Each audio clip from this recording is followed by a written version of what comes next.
Hello guys, in this video I'm going to show you how to change your email address in the Pinterest app. First you have to open up the app.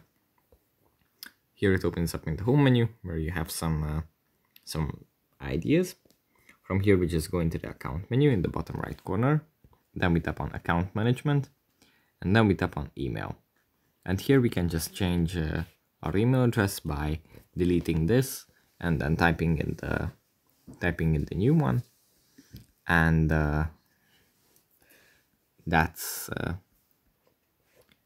basically how you do it. After you have finished it, you just go back and then the new email address is going to be displayed there. Yeah, I guess that's pretty much it for this video. I hope it was helpful for you guys, and I'll see you in the next one.